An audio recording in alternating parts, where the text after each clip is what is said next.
listening to it, and I think you walk away with something different when you watch something versus when you listen to it versus when you read a transcript. You come away with a different opinion. But let's start with your overall opinion of the 18 minutes that Kamala Harris actually spoke last night.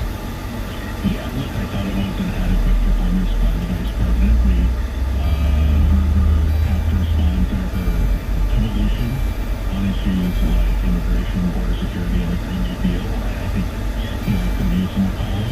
I think it actually, her record goes beyond just like a good confidence. It doesn't say her record. These were calm and moderated, and the one didn't get a interview, and she has the whole wall against her. I would imagine the riot in Minneapolis after the George Floyd killing. I think her view on criminal justice is an important issue to cover, especially all there. One of those issues that actually, if you want to look at the progressive position they both held and especially for 2020, that's basically what the progressive is campaigning in terms of the whole acted on if it is crime. So I would love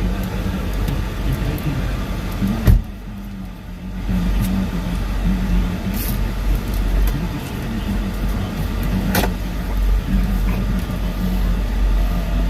She had a presenter problem. She didn't ask.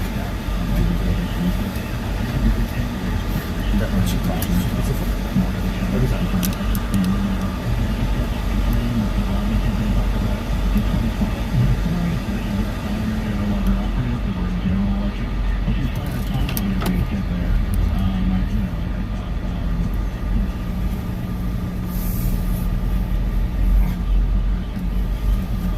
Good morning. So, we're on the road. I've been saying I was going to do this. I'm going to take you guys and girls for a trip to the beach. I'm on one of the main roads. I'm going to cut over. I'm going to go south to Sunrise Boulevard. That's another one of the main roads. And from there, it's going to be probably about a 30-minute drive.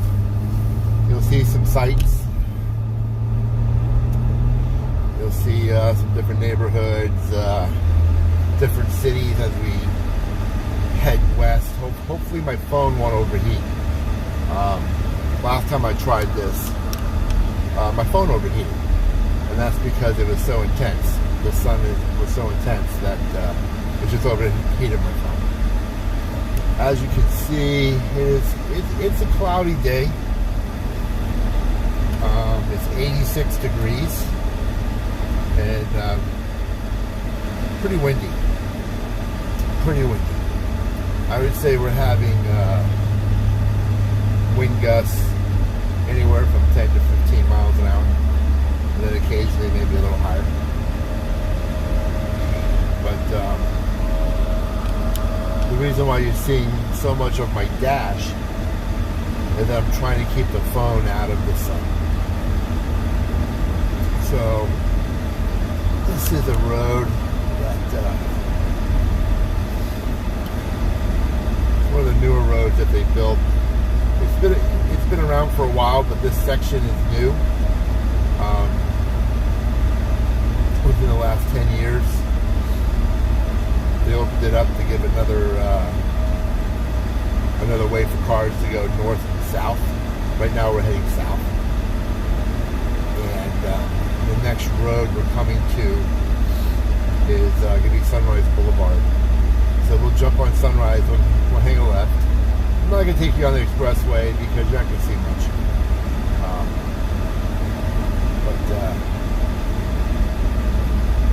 We're in an area called Plantation, Florida.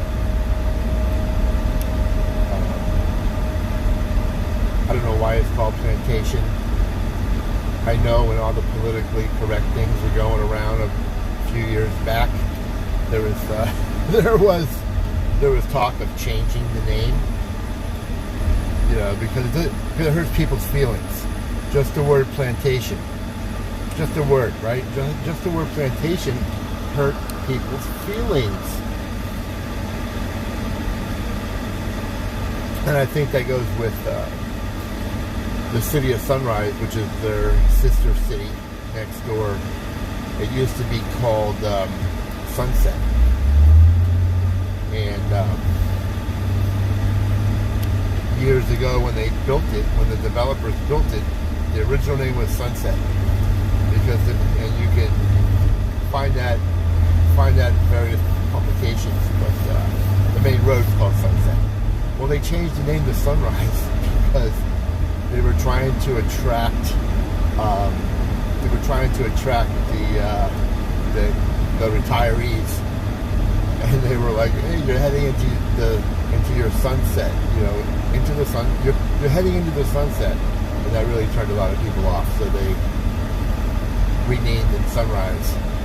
And what they say is, so you're going to be moving to Florida, and it'll be, it's the sunrise of a new beginning. So there you go. So now we've turned on the Sunrise Boulevard, and we're going to head east. So we're probably, like I said, 12, 13 miles. And you'll see how things change. This is considered the suburbs. We're probably 10, 11 miles west of downtown Fort Lauderdale. If I were to turn around here at Nob Hill Road and Sunrise and head west, it would take me about 5 minutes, less than 5 miles, and probably about 5-10 minutes with traffic to hit the Everglades. You would come face to face with Everglades National Park.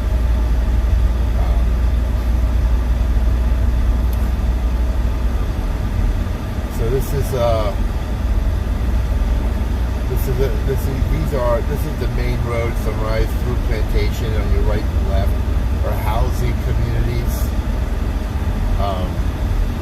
Each one has its own little name, little subdivision. On the left is the Mayfair.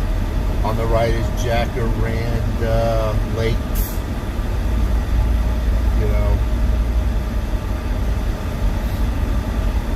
I don't know where they got the name Jacaranda, but that's a major golf course they had. It was called Jacaranda. I think they built the homes around it. It's one of the few golf courses that's really stood the test of time. I mean, since I was a kid, Jacaranda's been around, and there's been other golf courses that have been around, but they've all ceased operations.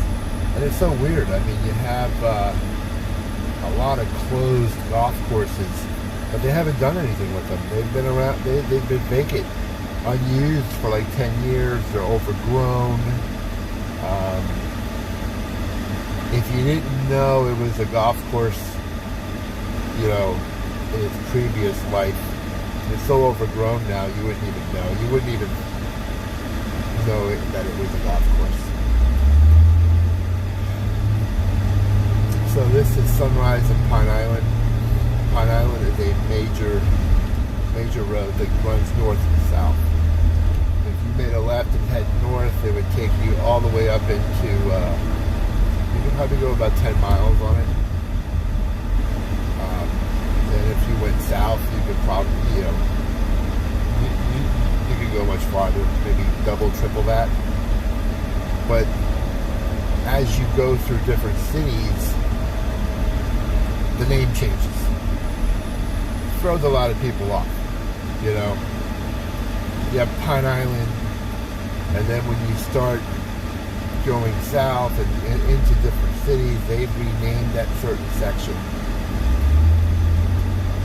And it kind of doesn't make any sense. But I guess with maps and Google Maps and all that stuff now, you really don't need to. Excuse me. You don't have to worry about all that stuff. But as you can see, if you didn't have like a freeway, we have a freeway. It's called 595, and from here I'd have to make a right-hand turn and go down about 4 miles, get on it, and then that would probably take me down to the beach area, probably in about 20 minutes. But to get onto the beach, you have to go through twisted turns. So this major road here, this is the intersection of Sunrise and University. Again, it goes north and south, and University is a major road.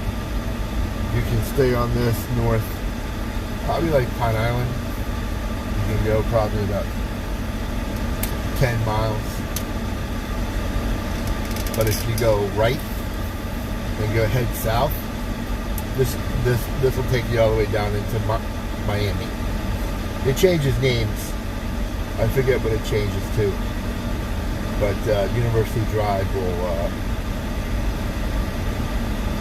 it's one of those deals. It'll take you down into Miami, West Miami, and then depending where you want to go, you have to get on some freeway to go downtown Miami.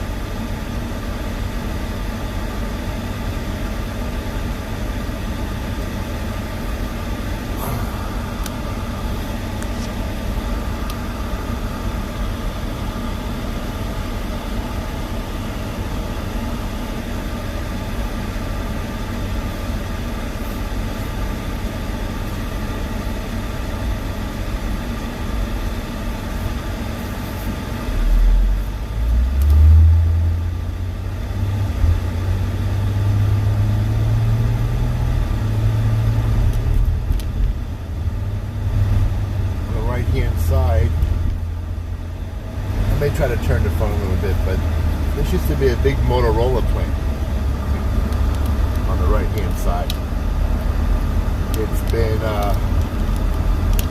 when I was a kid, this area was dominated by Motorola, and on the left hand side, my left hand side, the north side of the road, there was all kinds of little restaurants and 11:30, 12 o'clock, you see a lot of the employees. It was a big plant. They did two-way radios, and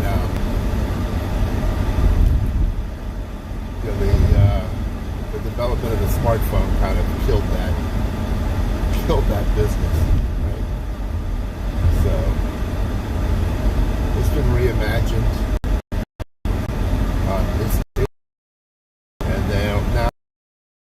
There's a bunch of good businesses in there.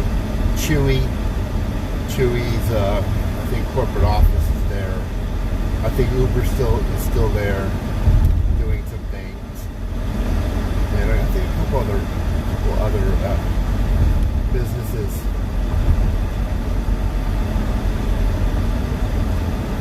So it's 91. I think it's having an effect on the humidity.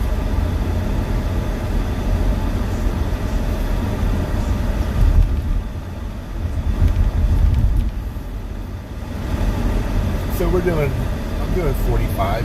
That's the speed limit. This is a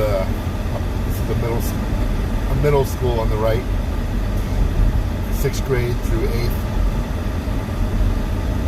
It's been there forever. Left-hand side of the road, that's the campus of the JCC, one of the campuses. I believe it's been a couple different things, but if you go way back, I'm talking, see, I'm 57. If you go back 50 years, I want to say it was a school for the Air Force, like an Air Force prep school, like high school age kids But that's what it used to be. On the right hand side, there's a canal there. That canal, if there wasn't any type of like locks or anything, or any type of things that interfered with boating, you could actually take that canal and it would take you, it goes from fresh water to brackish water to salt water. It'll take you right to the ocean. But we have a lot of pump stations. We have a lot of pump stations and other things to control the water. You know, because you have the ocean, and you have all the, you have the intercoastal waterway, and then you have all these little finger canals that extend west, and they kind of link up with the Everglades. You know, that's something that the Army Corps of Engineers did. You know, they've oh wow, it's a big old iguana over there, man. Big old iguana.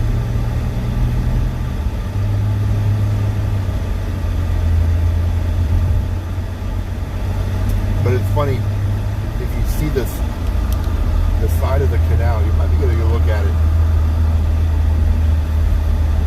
When we come up over the bridge, that used to be just plain dirt, just a dirt side. And it had a lot of erosion. So they wanted to build up the sides. So what they did was, they took bags of like concrete, just like 10-pound bags, whatever, and they stacked them on top of one another. And then with the paper on them and everything. And over time, the rain, the water, and everything basically built. And you can see it looks like a set of stairs. It built like a, it reinforced the sides of the canal.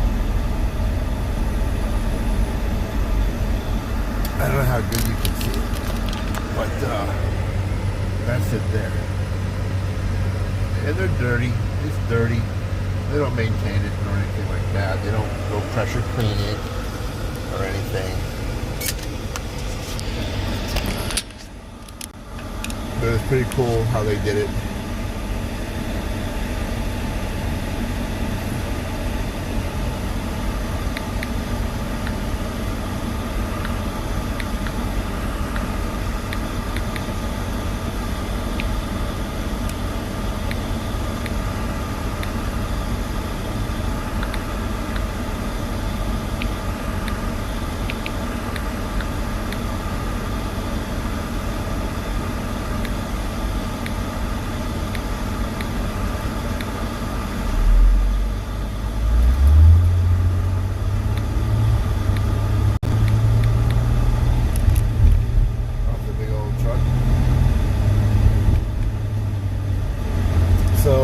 On the right hand side, that's still plantation. That's still plantation. And that's some type of apartment complex they built, affordable housing. On the left hand side, that is considered Lauderhill. That's where I basically grew up.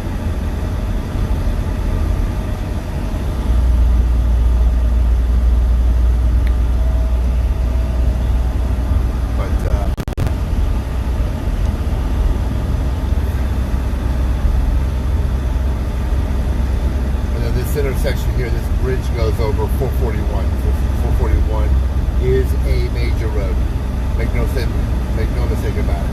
Make a right hand turn, that'll take it down to Miami, South Miami. If you go left, and go north beach, and it continues north, pretty far.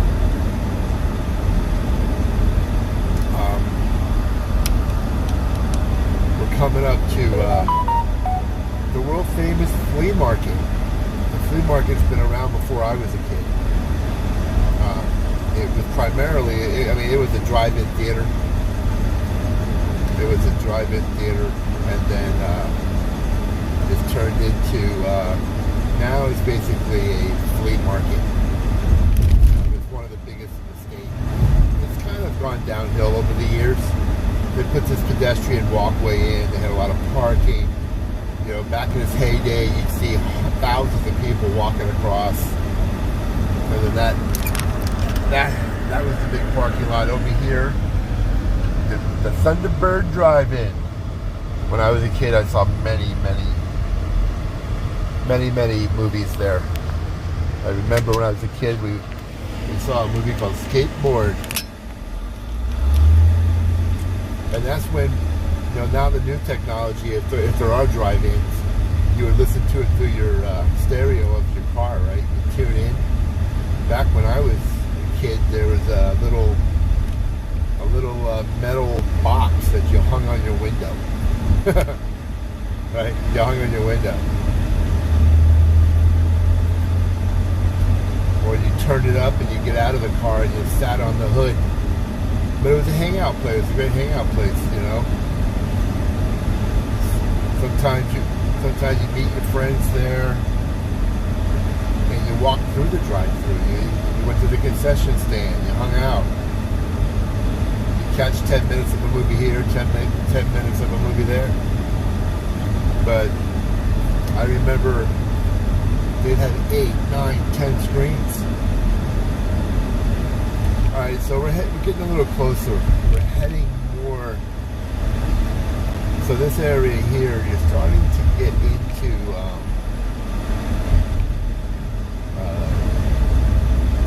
the outskirts of Fort Lauderdale. A lot of these gas is a lot of minorities. The homes are older. The farther you go west, the newer the homes are. As you head towards the beach, the homes are getting older.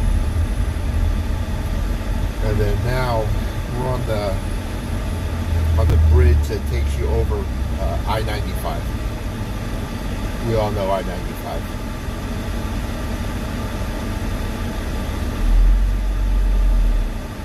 If you head south, it takes you through downtown Miami, and then it comes to an end. It comes to an end. And I can show you the end or the beginning, however you want to say, of I-95. And then I-95 goes north, all the way up through Maine and into Canada, I believe.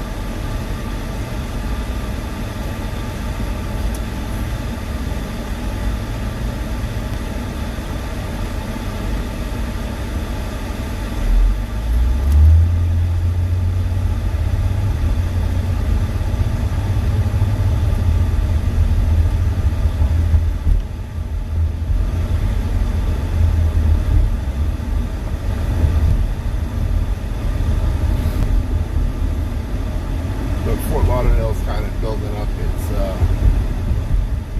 when I say building up, it's always been busy, but you're getting a lot of skyscrapers, you're getting a lot of, there's a movement now, the younger kids are, people in their their late 20s into their early 30s are moving downtown.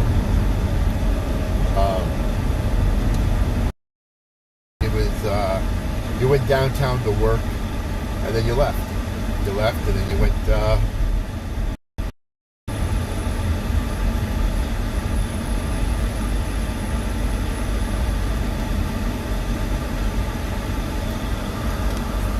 one of the parks, pretty big park. They've improved it over the years.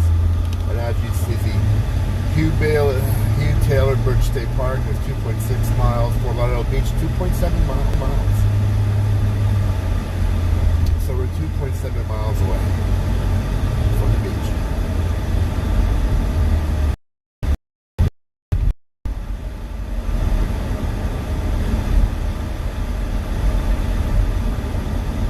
Tire Hut. Used to go there when I was a kid and I had no money. I'd go there with my car and have used tires put on. It cost me anywhere from 15 to 20 bucks. Sometimes a little bit more for a good used tire. Instead of one pack, maybe I'd show you the sets of tires they had, how much wear, how much tread was left.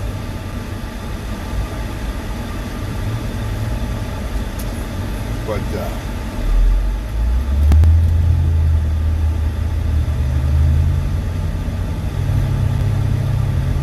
I traveled this road many times, many times, and it really hasn't changed much.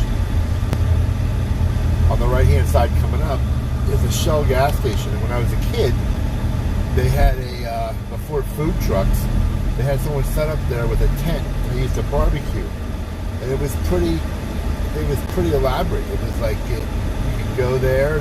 They had a barbecue going. When he was in town, he used to go there and eat.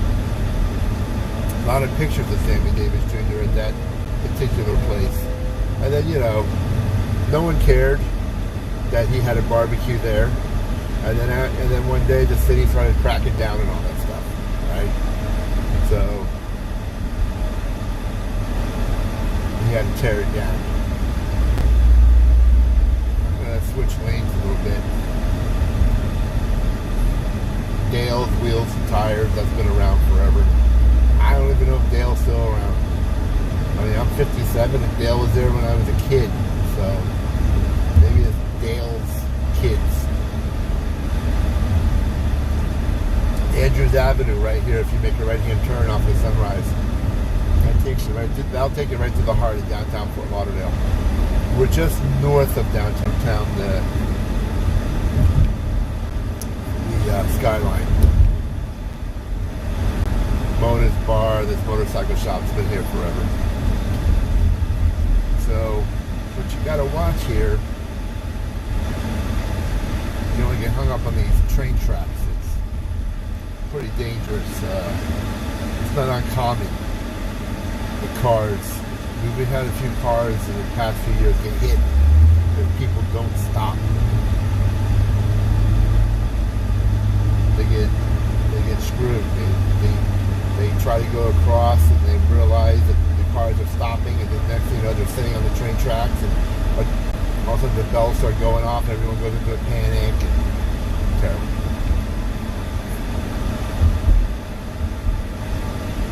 So this area here is where they're starting to redevelop. There's some nice apartments on your left, a Bentley dealership on your right. It's so weird. It's the farther east you go, the more money there is. Because like Florida, right? I mean, Fort Lauderdale, if you want to live on the water. If you want to live near the beach, you want to live up near the intercoastal, you want to live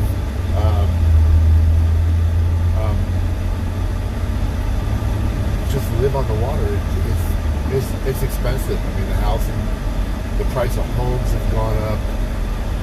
The cost to insure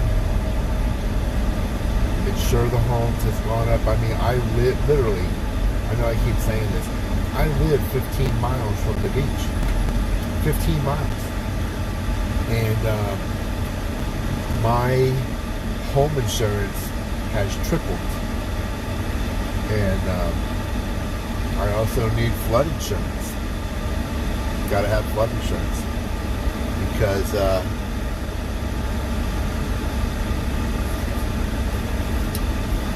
everything is, Florida's so flat. I took you out the cradle. I want to see, alright. I haven't had anything going on. But on the right, you see that sign that says Hustler. That big white sign. When I was a kid, that used to be called Specs. Specs Music or Peaches. Peaches Music, Specs Music. Right? You go there and get your vinyl records. Now it's a Hustler in Hollywood. And apparently it's very successful. It's been there for a long time.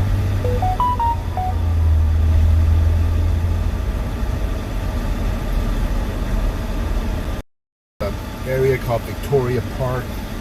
It's a hip area. They say it's a hip area.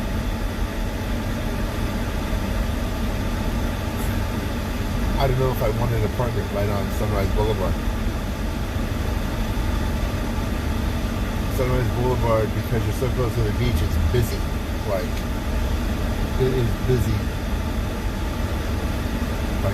24 hours a day. Obviously, it's not as busy at the afternoon, but it's still pretty busy. And a lot of your issues if you have a homeless issue or a homeless encampments, you know, you see that along this road. It's a major road. Now what you have coming up is that this forks, right? So we're going to stay to the right. That's going to proceed to the beach, or you can head north. Head north here. You can see the sign says US 1 North, and that will take you. That's Federal Highway, and that takes you all the way up through north. It takes you to Boca, places like that. Rocky Horror Picture Show this weekend. But this Big Louie's Pizzeria, that's been there forever. There is no Big Louie. The lady, Big Louie's was started by a woman who was a real estate agent. She's a real estate agent. And she bought the property. She bought a property and she turned it into an Italian restaurant or something. Gave it the name Big Louie's, and over the years, and the only reason why I know that is because she recently passed away and they talked about it. But Big Louie's is iconic. It's an iconic name. It's been around for 40, 50, 60 years. So we're getting close now. On the right-hand side is the Galleria Mall. I don't really go there that much because it's so far from my house. But a lot of people go there. They have a lot of restaurants where these cars are turning in. Where they're turning in right here, you got a PF Chang's, you got that Blue Martini is great for happy hour. Now, this bridge we're about to hit right here, this is the Intercoastal. We're going to go over this bridge. And I used to work down here as a kid. I used to work on one of these beaches. So we come up over this bridge. Now this is the Intercoastal Waterway, and then here's your first glimpse of the beach in the distance. And it's pretty rough out today. Pretty rough. I had a buddy who got arrested. He got arrested once because he decided to take his Jeep and go riding on the beach. Everyone knew you shouldn't do it. You know, they're pretty strict when it came to that, but not him. He decided to do it. This on the right, this hotel on the right is iconic. During spring break, everybody used to try to get a room there.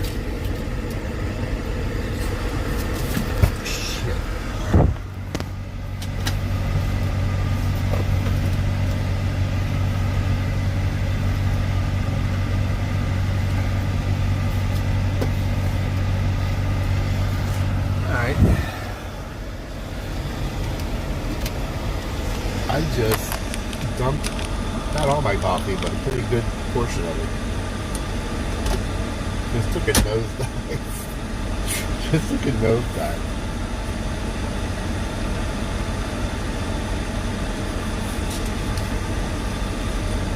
I don't know how much is on my pants. I don't even know why I tried that. That was pretty stupid. Anyway. So we're on the beach. This is Fort Lauderdale Beach. It's State Road A1A and Sunrise Boulevard. So I'm gonna make a left and then try to pull over somewhere so I can see how much coffee's on the ground of my car and shake out the mat. I'm glad I'm by myself and not with my wife. She'd be going nuts. Especially if it was her car, she'd be going crazy. She'd have me somewhere, she'd make me go somewhere to have it cleaned and all that stuff.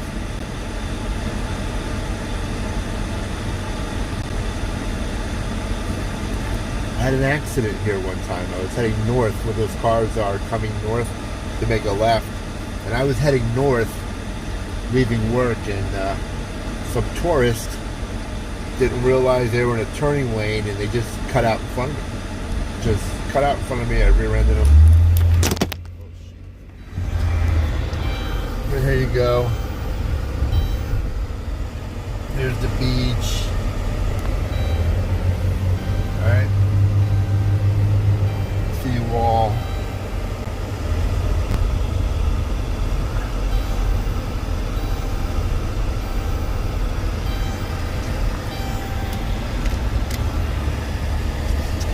They've really limited parking here in this area.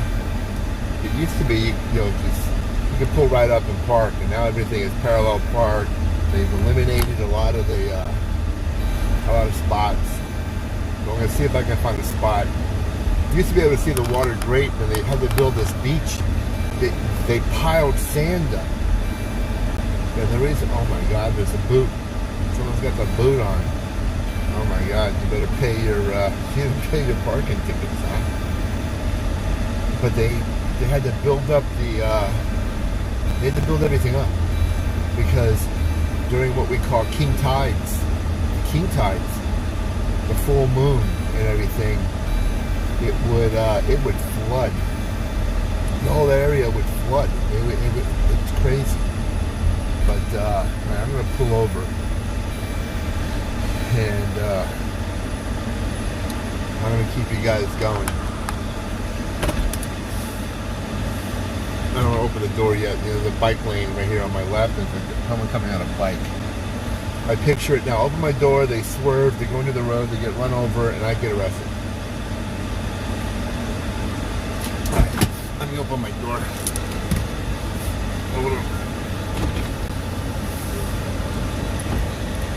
I'm gonna come around and get you.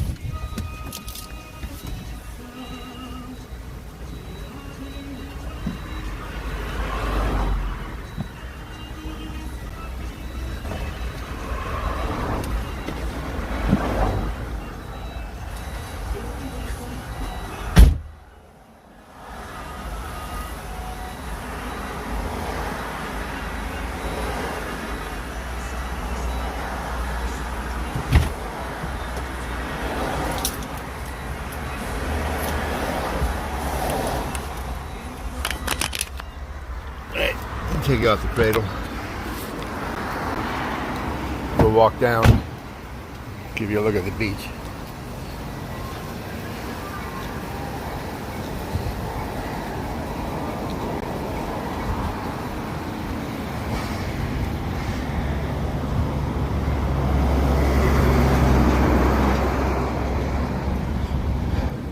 My pants are all wet, coffee stained. Sorry.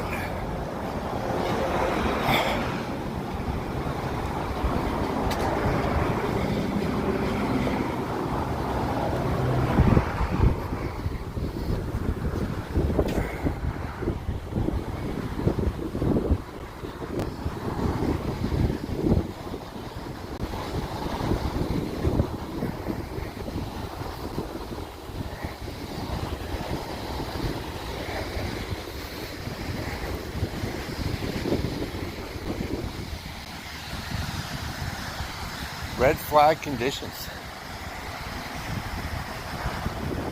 That's looking south on Fort Lauderdale.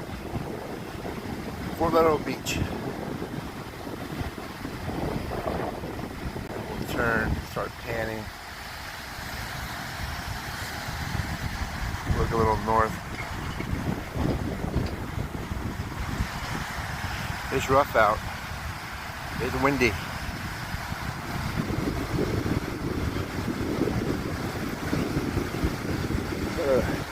Looks like a yacht out there. You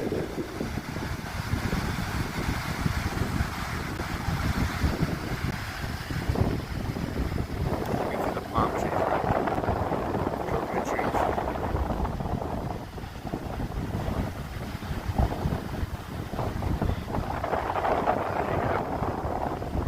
All that way to get to Fort Lauderdale Beach on a windy and blustery day.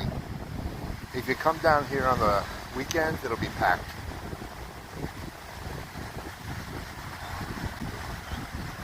These flags you see are, they don't want people parking there.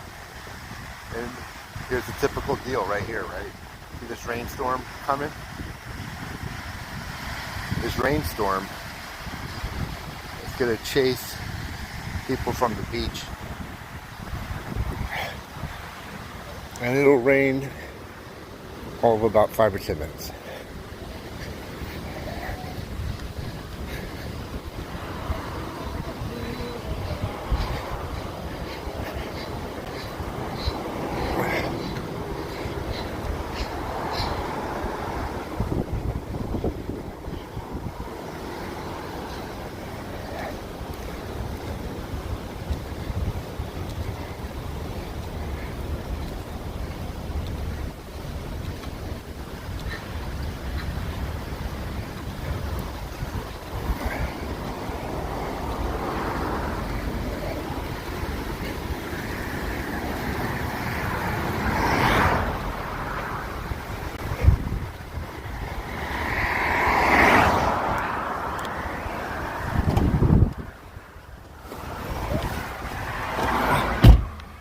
Alright, so there you go.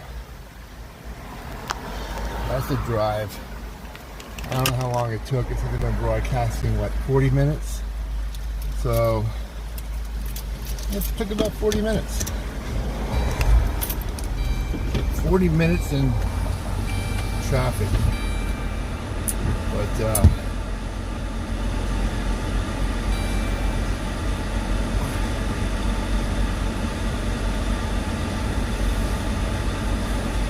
this is one of these beach storms, and you see people packing up and running away.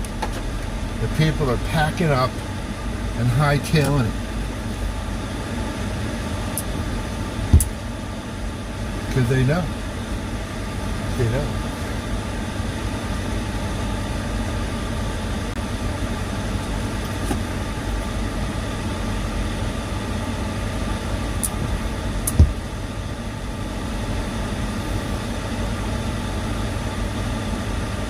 Alright, so we're going to go north. I'm going to show you some areas, and then we're going to head back west.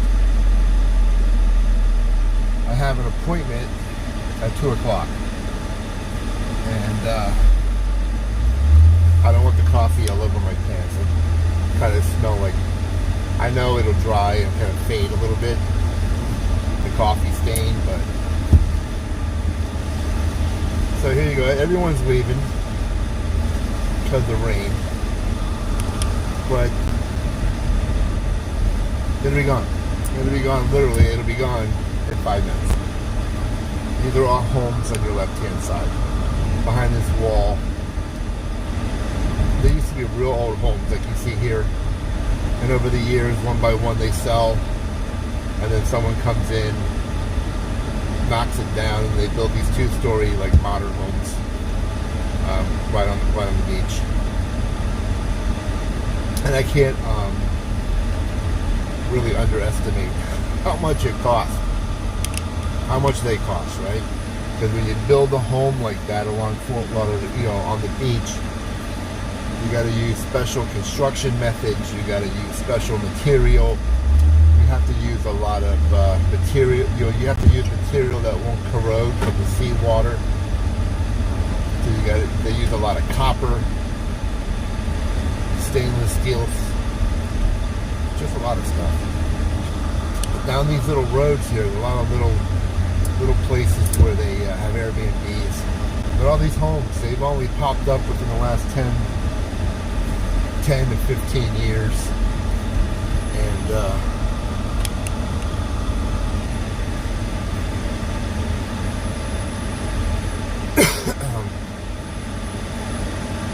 property, yeah, expensive.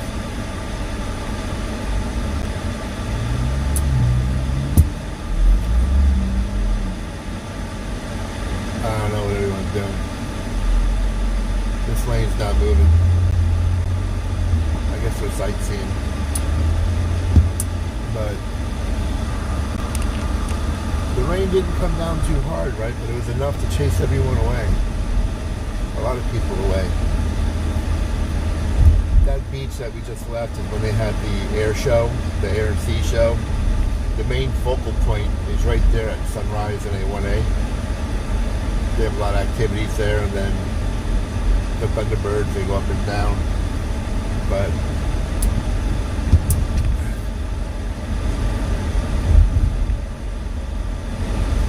so this is A1A, a lot of condos. You have some condos on the right. You have a lot of hotels on the left-hand side. You got a bunch of little hotels.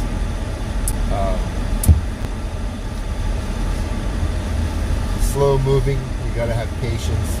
A lot of tourists. And they got a lot of these little hotels, these little houses. You know, I can't even imagine on the weekend. On the weekends, it must be a pain in the neck to get in and out of some of these driveways. But church.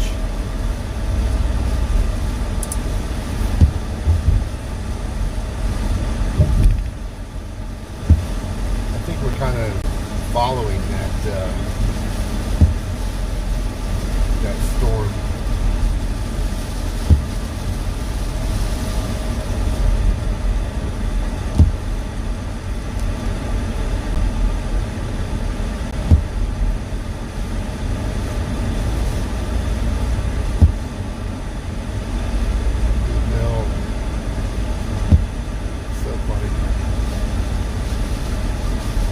Area really over the 40 or 50 years hasn't changed much. It's got some paint on it. Right here is Oakland Park in A1A.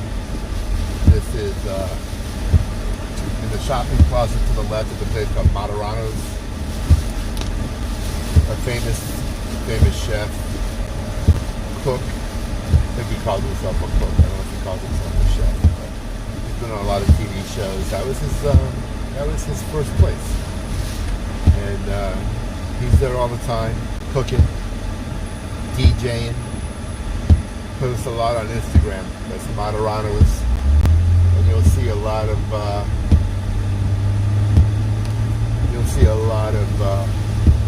celebrities there.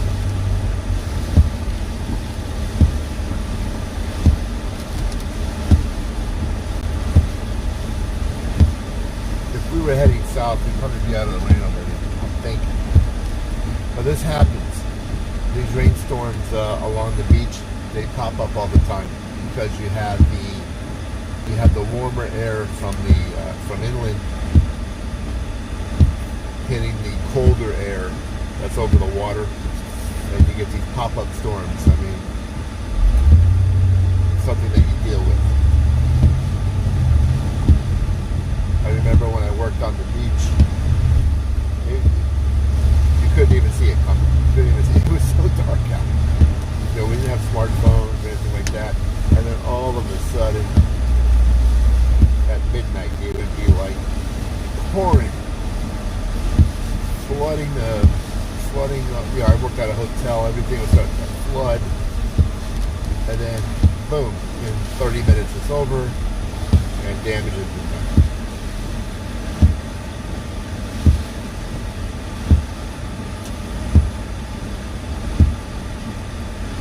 Car smells like a big wow.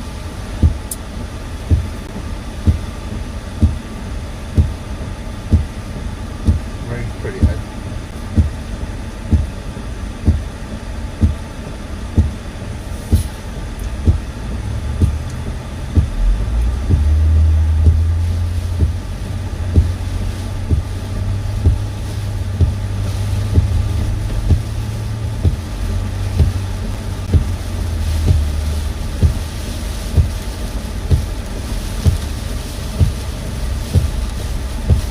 The next major road we're going to come to is going to be Commercial Boulevard, and that's where I'm going to make a left.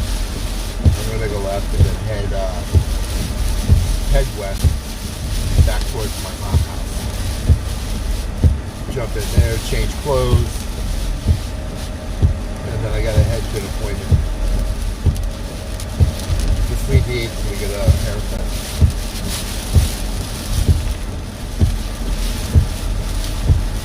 But you can see what happens here, right? It all comes down and starts to funnel down into a one lane. And on the weekends it becomes so slow. Shore driving. I don't know about that.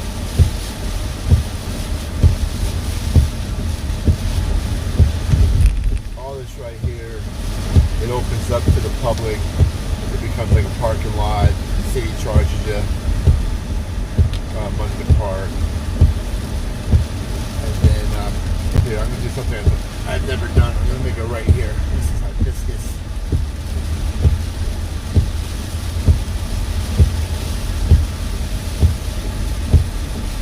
And then there are these people that live back here, or the hotels, or whatever it is. They'll go this way. People sneak in here and try to get parking so they can get onto the beach, and it's really nice access. But all these little things here, these are all little hotel, little actually motels, little motels. And there's a hotel there. Some of them are little boutique. Some have been around forever, like this Windjammer Resort. Been there forever. It looks the same. 50 years ago, it looked like that. It's just they painted it every once in a while. Wow, that person's seeing me.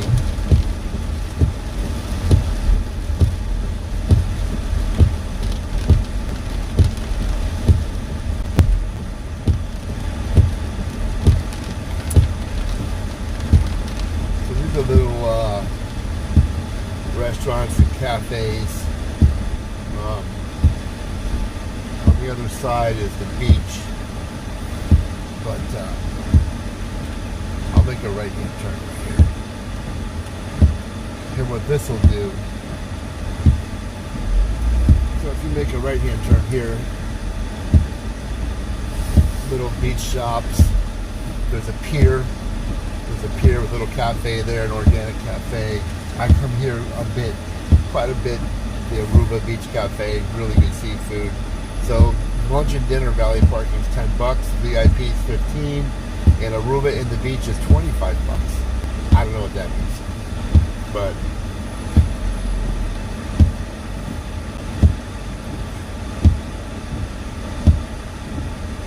it's a very popular area. I mean, you come down here on the weekends, and it's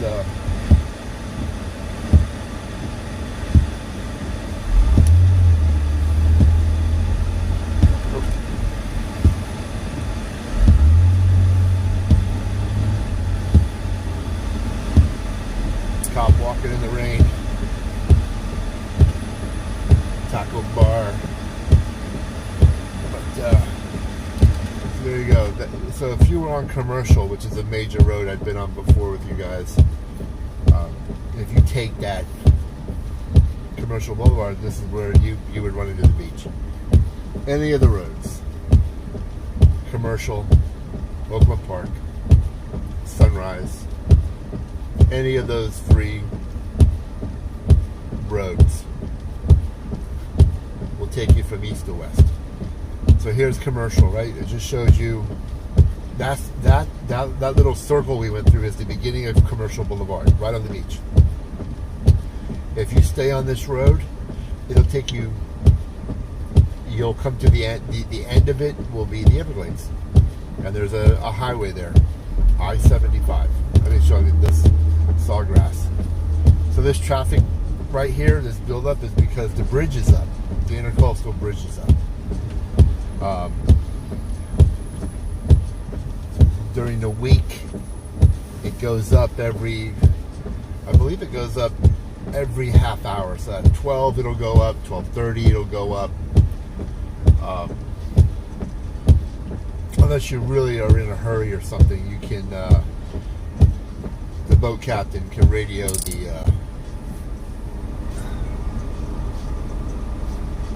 the boat captain can radio ahead and talk to the person in the tower and try to get it to see if they'll raise it. And over the years, they've thought about doing things like building tunnels or putting in a tunnel so you can, they want to keep traffic moving. They don't like this. They don't like traffic being held up.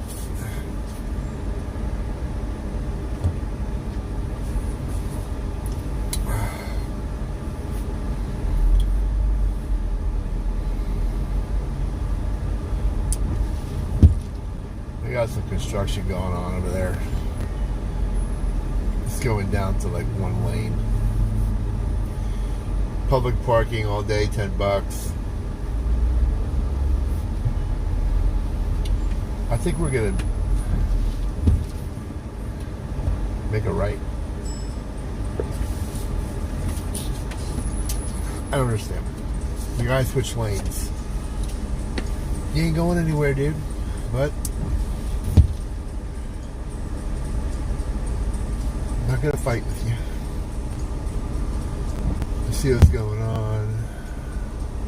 Checking any messages, no messages. Bitcoin's tanking. Yeah, I have Bitcoin.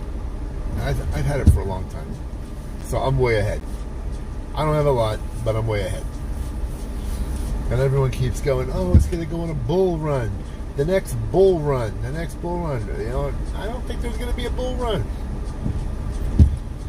When Bitcoin was blasting off to the moon, it was because it wasn't widely owned, right? It wasn't owned by a shitload of people, a bunch of people. So the prices would go up, down, like crazy.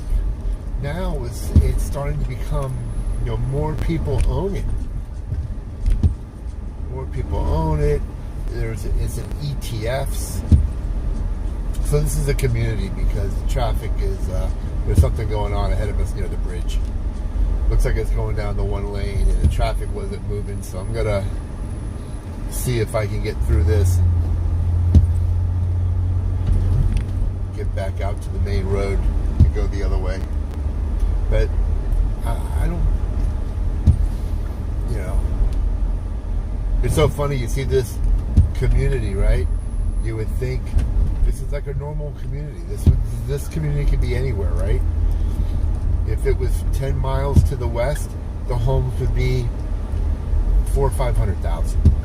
But because it's so close to the beach, there are $1 million. And if you own one of these houses, it's going to be $1 million.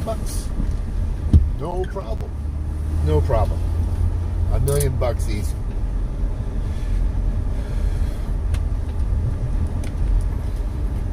But you see it, right?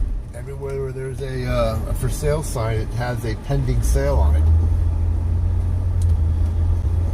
Now, if I didn't have you guys in the car with me, I'd put on the Lyft or driver app, the Lyft driver app or the Uber driver app, and I would try to pick up make a few extra bucks.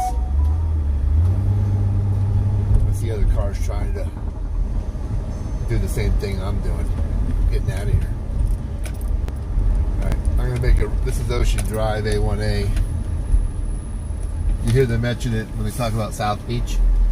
When you talk about South Beach in Miami, they call it Ocean Drive because A1A is just considered Ocean Drive.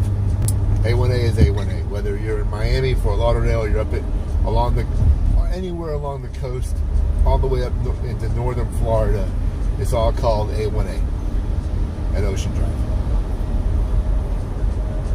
So, what do we got here? So the rain's kind of let up, right?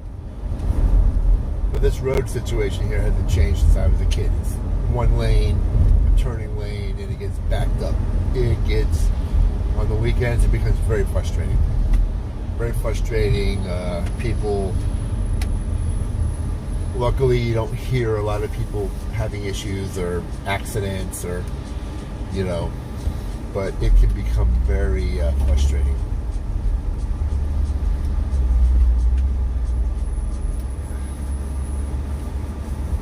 So if I made a left here, that would be That would take us back to that little area where the pier is. But we're gonna head south. I got some time.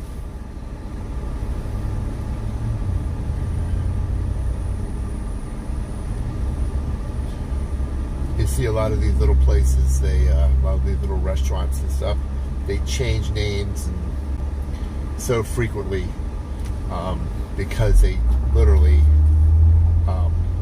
the rents go up. The rents skyrocket. And you'll see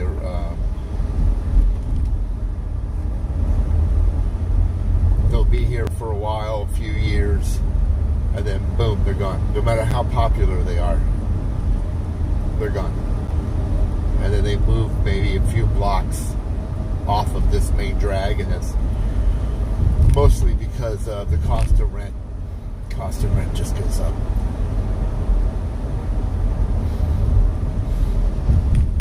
And keep in mind, some stuff that's going on right now that's kind of been under the radar. You see these condo buildings on your left, right? Well, you all probably know that down in Miami we had a condo collapse, right? They had a condo collapse, and then what they did was they immediately wanted all the condos inspected. All the condos. Normally they do it every 30, 40 years, whatever it was. But now they wanted they're doing all these inspections, right? So a lot of these condos, they've been here forever, right? They've been kicking the ball down the road. They've been kicking a lot of things down the road. They haven't, if it's not a priority, they haven't been fixing them. And what's happened is they're coming in and doing these inspections, and they're finding, $1 million worth of damage that has to be fixed. Whether it's concrete damage, or if it's roofing issues, or if it's something, anything structural. And I can tell you these buildings, and they didn't fix them, right? They didn't fix them because they didn't have any inspections. They didn't have any inspections for 30 years, 40 years, right? So they weren't fixing anything. And now, a buddy of mine, right? The guy I work with lives in a condo. Well, he owns a condo. And he owns a house, he owns a condo. The condo, his mom lives there, okay? And yesterday, he was trying to get on a Zoom call because there was a special assessment done at the condo. And they hit everyone up. It's $650.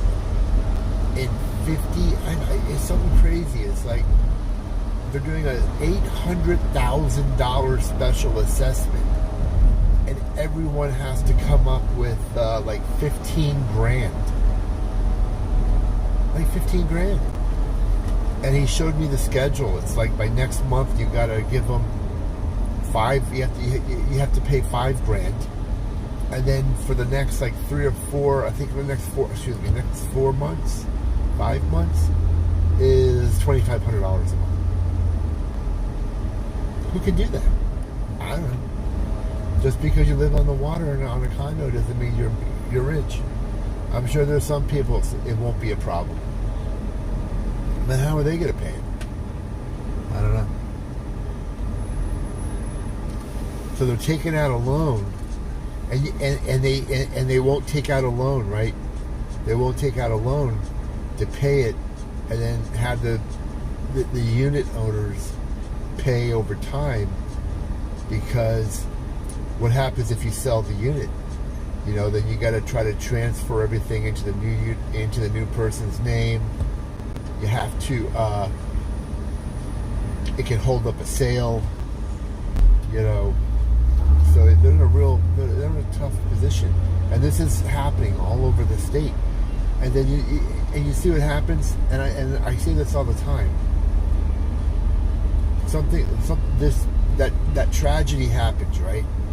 And the reason why it happened, and I think it's pretty obvious, and when the report comes out, was it wasn't what they did was the people that were running the condo or owning that big complex, they were adding things, right? They had, so this is Materano's, and you're right, that's Steve Materano's place, but they were adding things. They had, they had where the deck, where the pool was, they were adding like these giant planters, right? They were planting all kinds of stuff. And over the years, I think it became, it just became heavy. It was so heavy that it caused that section of the fountain. So the way it's constructed was, it was underground parking, right? You had underground parking. You had that roof deck. You had that deck where the pool was, but you could go under that. I mean, they showed pictures of what it looked like under that deck, right? They had little passageways, little storage rooms under that. So what happened was they were adding things to that deck. They were adding big planters and other items that added weight. And I don't know what they did. I don't know if they miscalculated, but these little things, they weren't out in the middle of the deck. These heavy planters and the changes they made were close to the structure of the condo. And maybe they did that so they could add these things. Thinking that the closer they were to the pylons and the foundation, it could support what they were putting there. But when it caused that to collapse, it just brought that whole section of it down with it. And they've been investigating it now for a while, but I think it's pretty obvious. And I don't know if any charges are going to arise from that. They're adding these structural changes. Did they get? They're going to go after you. Did you have a permit? Did you not have a permit? Were you required to get a permit? Who okayed the structural changes? I mean, they're going to make someone. When the report comes out, it could be 4 or 5 years. Who knows? But I wouldn't be surprised if people get arrested. I wouldn't be surprised if they go after, if they try to go after people.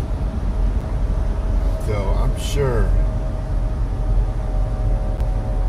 the people that ran the building, the management company, I'm sure the management company on these places are, I'm sure they're nervous. Because it doesn't matter when it comes out, right? People died. So there's like no statute of limitations on that, right? So I'm sure they're all nervous to see what the report's going to say. So anyway,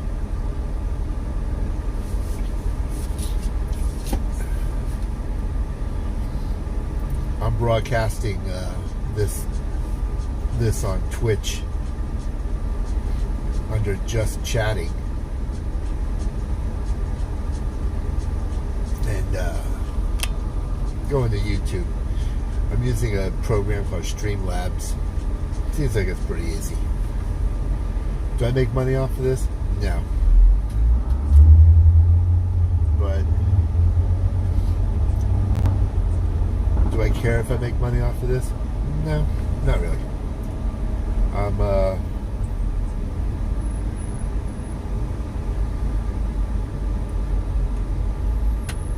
pretty interesting. Smileland. It's a dentist office, and you're sitting in a window. I don't know if that's legal, man. I don't know if that's legal.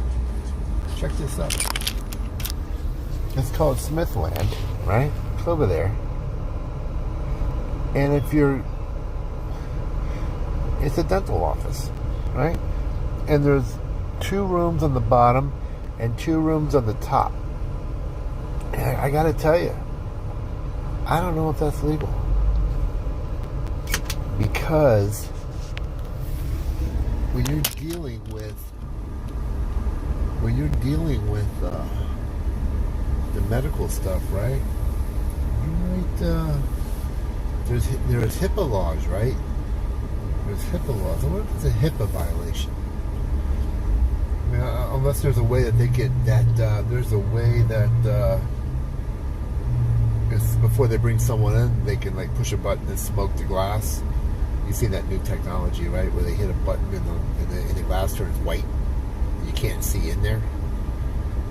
I don't see any shades. No, that's a big. HIPAA's a big deal, you know. You guys know I'm an occupational therapist, so I'm always. Of course, we don't know all the laws, but anytime you're kind of going to reveal someone's identity, you know, it's almost like a HIPAA violation. If they're your patient, right?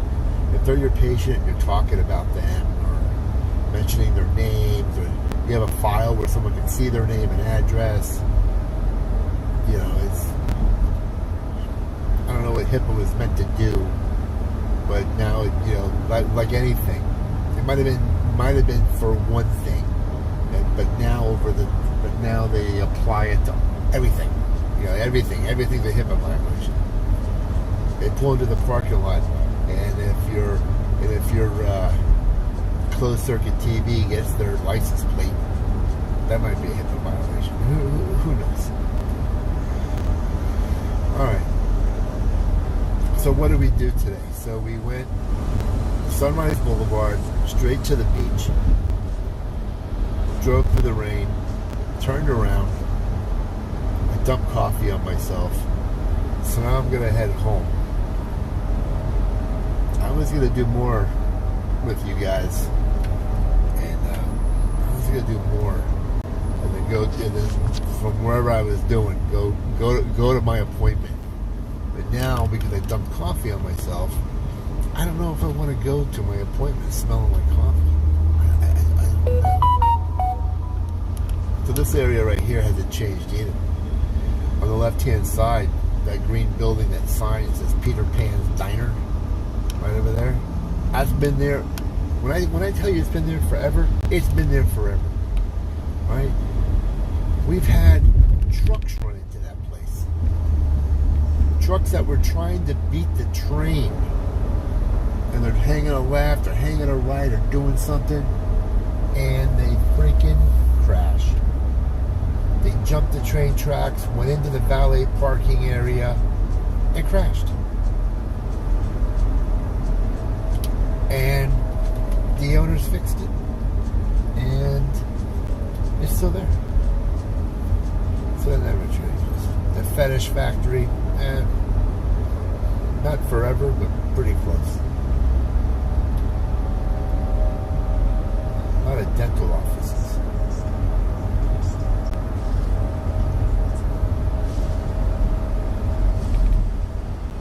The Primanti brothers, been there a few times. Good place for lunch or dinner. Pizza. Wow. So we just passed a Colombian restaurant. That used to be a barbecue joint. They used to have the barbecues out front, smoking the meat. And the barbecues were outside. They weren't inside. They were outside. And those, those big round steel barbecue smokers. And the smoke would just... Look at this, right? You think they let these people...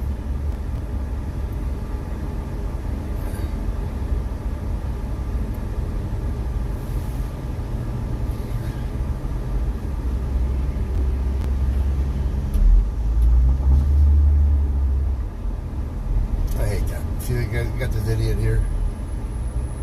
It's an idiot. I hate to say it, but we get a lot of people, I don't know, we get a lot of people from the Caribbean areas, and they've come to Florida, and they get cars, and they can't drive, man. I don't know I don't know where they learned to drive or how they learned to drive. I think you see a lot of these driving schools, a lot of people in the driving schools, and I don't know. But, you know, at least they're trying, right? These people are trying.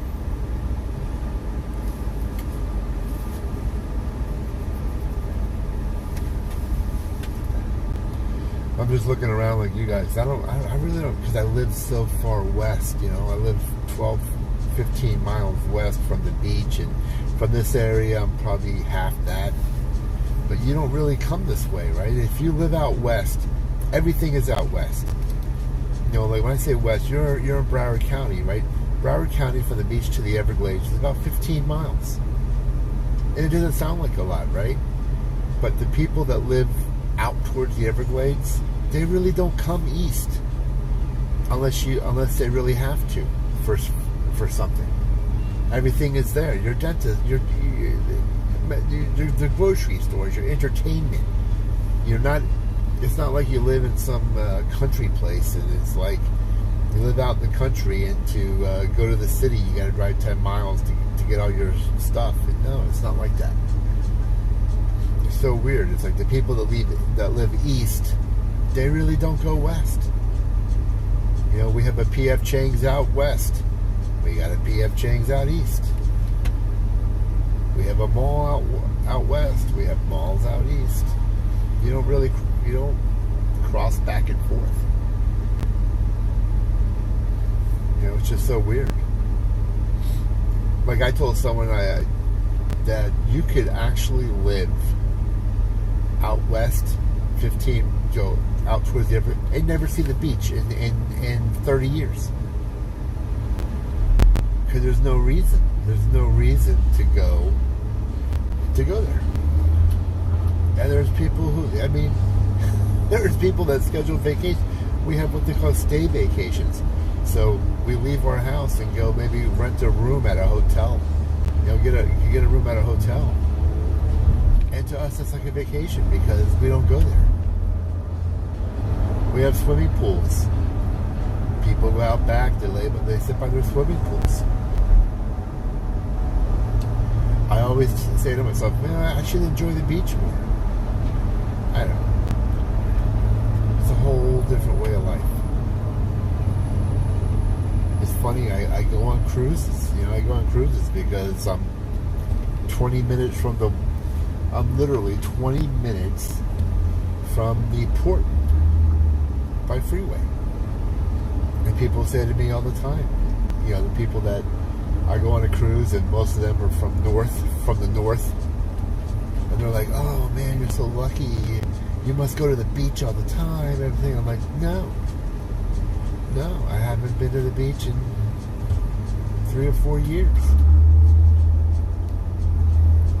We were just talking about that the other day. We were just talking about that.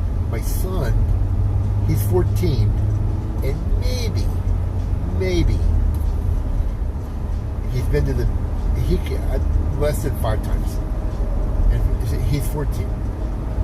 Now, if we lived near the beach or within a mile or a half mile, he'd probably be one of those kids you see walking around in board shorts, flip-flops, you know, blonde hair, brown hair, having a surfboard or beach cruiser bicycle and going, hey dad, I'm going to hang out at the beach or something, right? But it's not like that. It's just not like that.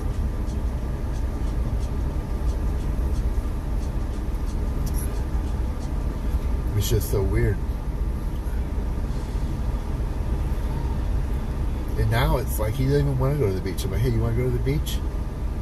We should spend more time at the beach because we like it, right? We just went down there and it looks nice. The beach is clean.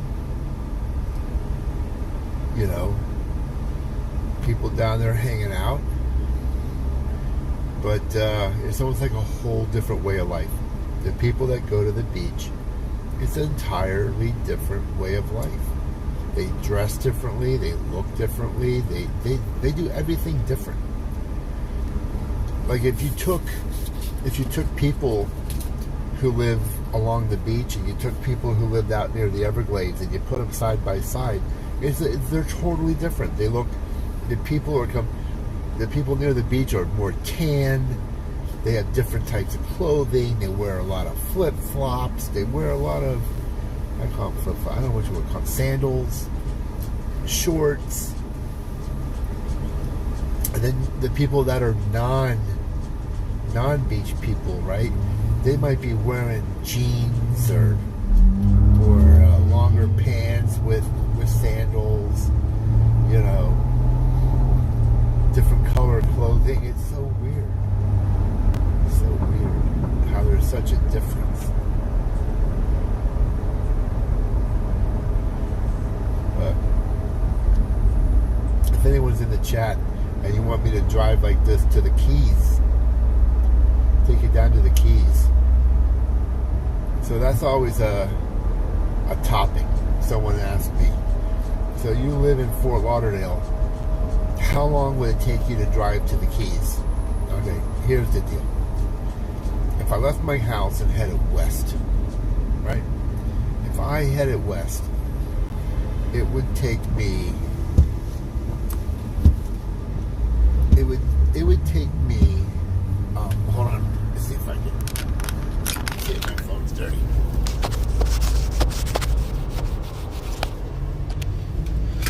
So if I left my house and I headed south, I got on the highway, the freeway, and I headed south. It would take me about an hour and, I don't know, hour and 30 minutes to get to the top of the Keys. The top of the Keys would be Key Largo. Key Largo's the first key, right? Come on, Lynn. Come on.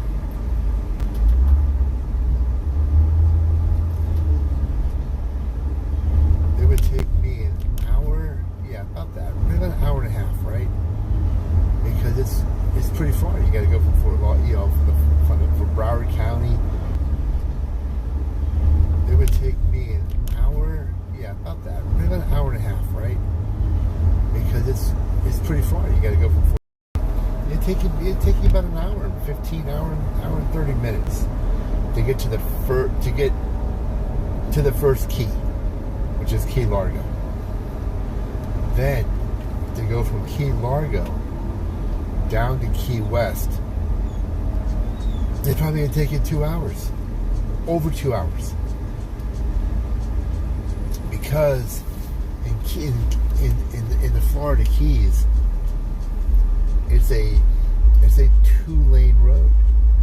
It's a 2-lane road heading south and a 2-lane road heading north. And in certain sections, this goes down to 1 lane. And you're driving through a community. You're driving through, you know, not only tourists and hotels, but you're driving through residents. People live down there. There's like communities just like this. It would look just like this, but to the left would be the ocean, and to the right would be the ocean. And everything is concentrated along that. We had a timeshare in Key Largo that we got rid of, thank God. And we'd go down there maybe every 2 or 3 months, you know, because we would get our week that we could never go to. We kind of inherited it. Okay, we inherited it from my wife's parents, who passed away, and it would cost us. We were spending like $700 or $800 a year in maintenance fees, which is no big deal, right? $700 or $800 over the course of a year, not a big deal. So we would go down there, and we couldn't do our week. So we would tell the people who ran the building, if someone comes and they want to rent, you know, just because it's timeshare doesn't mean that you can't go in there and rent. Because not everyone who owns a timeshare, not everyone can go. You know, something comes up, and that's the problem, right? So you might have a week. It might be in April. Let's say April. I forget when ours was. Week number like 16, 17, whatever week that is. And what happened was, sometimes you can't go. You know, you got something comes up, you got out. You know, we're not retired. We're working people, and sometimes we just can't go. And then when we had our son, he's in school, so we just couldn't go.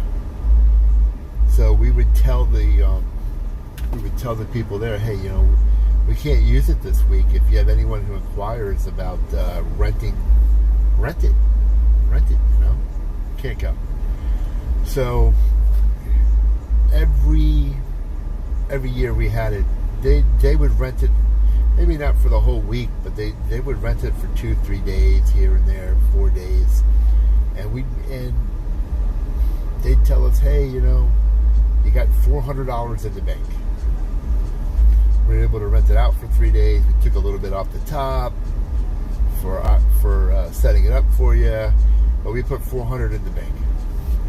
So then that was good, because then what we would do is, when we decided to go down, we'd call and we'd get a discount. We'd get a discount because we're owners, and we'd only go down maybe for the weekend. You know, Friday after work, bolt down there, an hour and a half. We're in Key Largo.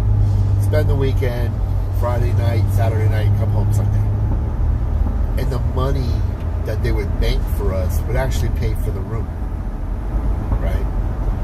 And then a couple times we transferred our week into some of our family members. We gave them they wanted to get away for a few days, so we gave it to them, you know. And if they go during our week, it doesn't cost them anything, right? We've already paid our maintenance fees. And but we got tired. We kind of got tired. It was like we were going down there so often that we were just going down there so often that we just it just became old, you know. We'd go to Key Largo, and then we do some of the tourist stuff. We go to the dolphin rescue. We go see some sea turtles. Go on the glass bottom boat. You know, a lot of people who go down there, like I said, another way of life, right? People going down there, they got a timeshare. They got place for the people who are doing the timeshare to put a boat. You know, people would bring their vehicle down here, stash a boat. You know, our timeshare in the back, it had a marina. Like if you had a boat, you could bring your boat down, put it in the water, and you would have it docked to the you'd have it docked there, so you could come out of your condo, jump on the boat, and take off. And a lot of people did that. So it's so funny. You go to bed like, you know, you get down there on a Thursday or whatever. I think the week would start like on a Sunday, but you get down there like on a Friday, you see all these people rolling in, dropping their boat into the water. And what they did was they put crab traps out. You know, you get up early in the morning and you see people bringing in these crab traps. And like tonight we're gonna have crabs. You know, they're not going to the restaurant and paying for the crabs. They're actually fishing. They're actually grabbing the crabs. They're grabbing fish, and they're gonna have a crab and fish dinner that night, which was pretty cool. My wife wasn't into that. My wife is into the pool and looking at the water, and we could see dolphins. And like one day we're sitting there on the balcony, we're on the second floor, and we saw like a pod of dolphins. There was like 3 or 4, and they were jumping out of the water and doing twists and turns. I never even knew they did that. You know, you go to a dolphin show at one of those resorts, you see the trainer blowing the whistle, and they're jumping out of the water, they're doing tricks and flips and turns. Well, yeah, they do it when they're not being trained. I've seen it. All right, so I'll probably get home in the next 15-20 minutes, change my clothes, so I don't smell like a coffee pot, and then head down.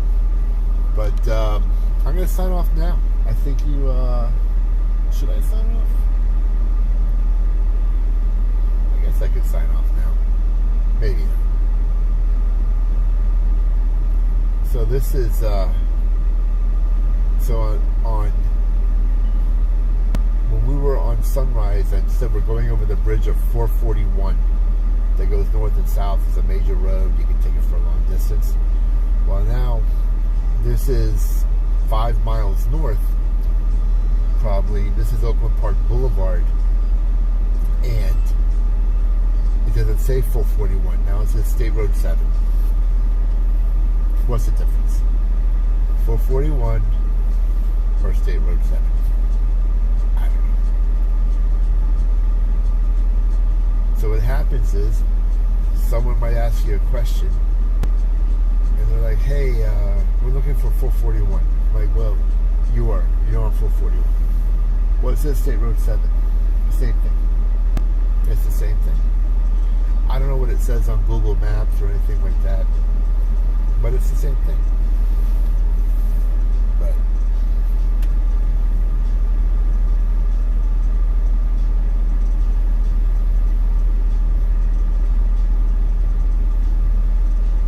it's a pretty busy area. This is a busy area. They got a big bus area over here, and they've had a lot of problems with people jaywalking. I'll just call it jaywalking because you know what that means. They put like these barricades up in the median to prevent people from cutting across the jetting in traffic, trying to force them to go to the street corners. And people started knocking them down. People were like knocking them down, and you know, because they were flimsy, they tried to take the cheap way out. And then over time, they've reinforced them and put in more permanent ones. And they're probably about 5 feet high, you know, so you're not going to get a lot of people. You know, if you're an 18-year-old, you're just going to grab it and jump over. And not the older people. It's more of this is a minority area. More of a minority. The people that live here, not a minority area, people, that's dumb, that's a stupid way to say it. But a lot of minorities live around here. It used to be retirees. On the north side, on the left side, they call that Hawaiian Gardens. That was all retirees. It was all white retirees. That's what it was. I think my grandmother lived in there at one time. And it was all white. And then over time, what happened is the retirees stopped coming. The retirees stopped coming the way that they used to. And a lot of these condos fell into hard times. There are a lot of vacancies. They're old. The retirees weren't coming that much. So they changed their bylaws. So now it is 55 and up. You know, so it was 55 and up, and a lot of places stopped that. They got rid of that requirement. So they could get more people in there. And what has happened is you have people, you had investors, right? They call it investors, right? I don't know if you call them investors, but these people come in. They were selling 4, 5, 6, 10 units at a time on the cheap. I mean, people were buying them for like 30 grand, 40 grand. Now they cost over 100 grand. If you can believe it. But they buy it for $30,000-$40,000, 10 at a time. And then they rent them out. And who do they rent it to? They rent it to the government. Section 8 housing. Right? So you bring in people who are low income. Which is okay, right? So you bring in people who are low income. And maybe I don't know what it is now. Let's just say the government's giving you $1,000, and then they say, okay, the people that live there, they can pay $200. So you're making $1,200 a month. I'm sure it's up higher than that now. But what happens is the people Not the people that are living there, but the people that own it, right? The people that are collecting the rent. They don't keep it up. They don't keep the condo up. The people don't have, they. Holy crap! They don't keep it up, and it starts to fall into disrepair, and they don't care. They don't care. You see that a lot, right? That's what happens. Like there's been talk of rent control, right? Rent control in Florida because things are becoming so expensive. But what happens is you go into the inner cities, and the people, and where they do have, they call it something different, right? They call it affordable housing. So you go into the areas that they say is affordable housing. Listen, I got news for you. It turns into the projects. It's the projects. People know what that stereotype is when you hear the project, because the people that own it don't reinvest the money into the upkeep of the building. They only paint it when their backs are against the wall, and then they give you the cheapest paint job ever. You ever have a car and you go somewhere and, hey, can I get a cheap paint job? Hey, Mako, can you give me a cheap paint job? Jimmy spends $3,500 for his paint job. You spend $800. 3 years later, 2 years later, the $800 paint job is faded. Doesn't even look like you ever painted the vehicle. And car B, the $3,500 paint job still looks brand new, as long as you're waxing and doing whatever you gotta do. Right? Same thing with the condo. They go there, they throw paint on it just to make it look good, but the building itself, they got foundation issues, they have cracks in the walls that they've covered up with the paint. They don't take care of it. And there's a lot of issues. Florida, we have housing problems, right?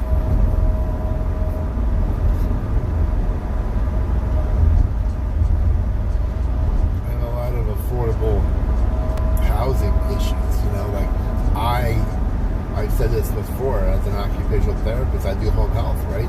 So I go into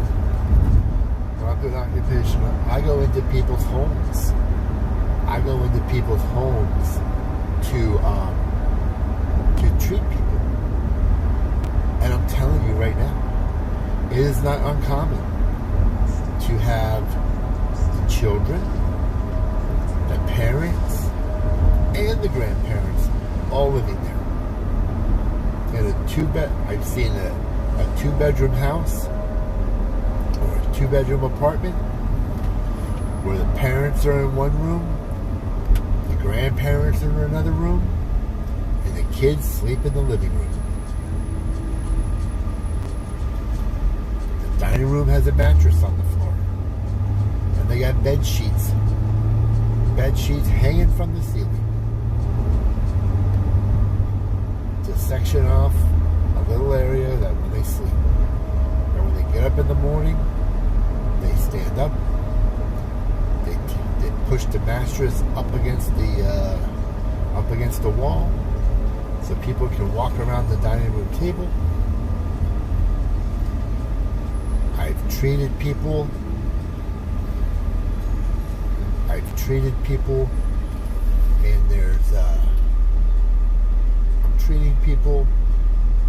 and in the living room, and the family is sleeping on the ground next to them.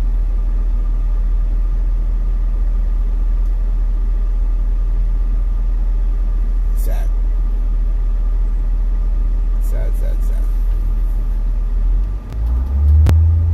I got a situation going on now. Right? So my parents have been divorced, God knows, 40 years. But they still know each other. They still see each other. because all the kids live in the same area. We've all lived in Florida most of our lives, and they go to all the family functions. They've known each other since they were kids in high school. Anyway, my dad lives in a house that's paid for, right? And he worked 2 or 3 jobs, always worked 2 or 3 jobs, and he had no problems with money. Then, you get older. You can't work 3, 4 jobs anymore. And sometimes you can't work 1 job anymore. You physically just can't do it anymore. And so you decide to start working part-time. But then stuff happens and you can't even work part-time because you physically start breaking down. Right? Now he's having problems paying for the house. And he thinks everything's hunky-dory. He don't realize that if it wasn't for his 4 siblings, his 4 kids kicking in money here and there, right? Because some major issues have come up, from electrical to roofing, and we ever paid for, right? Just tell them we can't their kids, family, and now we've had no one with us now because we've had anyway. Mom's in the same boat, right? My mom is a nurse. She's retired, so my mom, she has a mortgage on her house because over the years home values have gone up a lot.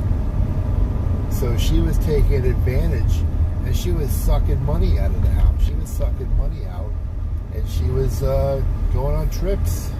I've always wanted to see Ireland. All right.